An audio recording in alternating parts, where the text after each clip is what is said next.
ನಂಜನಗೂಡು ತಾಲೂಕು ಆಡಳಿತ ಭವನದ ಮುಂಭಾಗದಲ್ಲಿ ಜಮಾಯಿಸಿದ ದಲಿತ ಸಂಘರ್ಷ ಸಮಿತಿ ಪದಾಧಿಕಾರಿಗಳು ಕೇಂದ್ರ ಗೃಹ ಸಚಿವ ಅಮಿತ್ ಶಾ ವಿರುದ್ಧ ಧಿಕ್ಕಾರದ ಘೋಷಣೆಗಳನ್ನು ಕೂಗಿ ಆಕ್ರೋಶ ವ್ಯಕ್ತಪಡಿಸಿದ್ರ.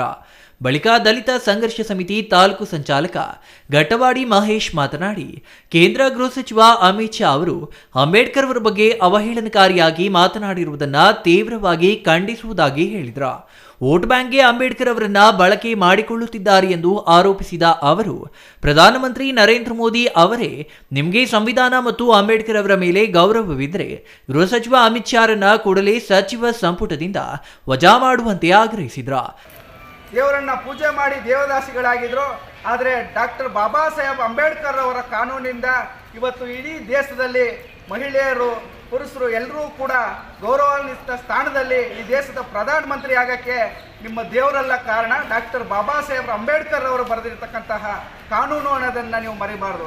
ಈ ದೇಶದಲ್ಲಿ ಪ್ರಧಾನಮಂತ್ರಿಗಳಾಗಿದ್ದಾರೆ, ಮುಖ್ಯಮಂತ್ರಿಗಳಾಗಿದ್ದಾರೆ, ರಾಷ್ಟ್ರಪತಿಗಳಾಗಿದ್ದಾರೆ. ಇದು ನೀವು ದೇವರು ಕೊಟ್ಟಂಥ ಭಿಕ್ಷೆನ ಅಥವಾ ಬಾಬಾ ಸಾಹೇಬ್ ಅಂಬೇಡ್ಕರ್ ಅವರು ಬರೆದುಕೊಟ್ಟಿರ್ತಕ್ಕಂಥ ಕಾನೂನು ಅಂತಕ್ಕಂಥದ್ದನ್ನು ಈ ಸಂದರ್ಭದಲ್ಲಿ ನಾವು ಪ್ರಶ್ನೆ ಮಾಡ್ತಾ ಇದ್ದೀವಿ.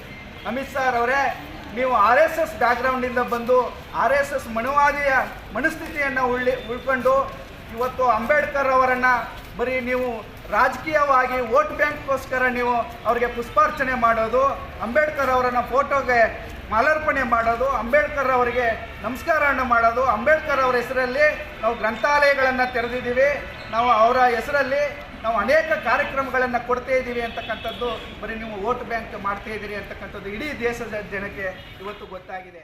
ನಂಜನಗೂಡು ತಹಸೀಲ್ದಾರ್ ಶಿವಕುಮಾರ್ ಕಾಸ್ನೂರು ಅವರಿಗೆ ಮನವಿ ಸಲ್ಲಿಸಲಾಯಿತು.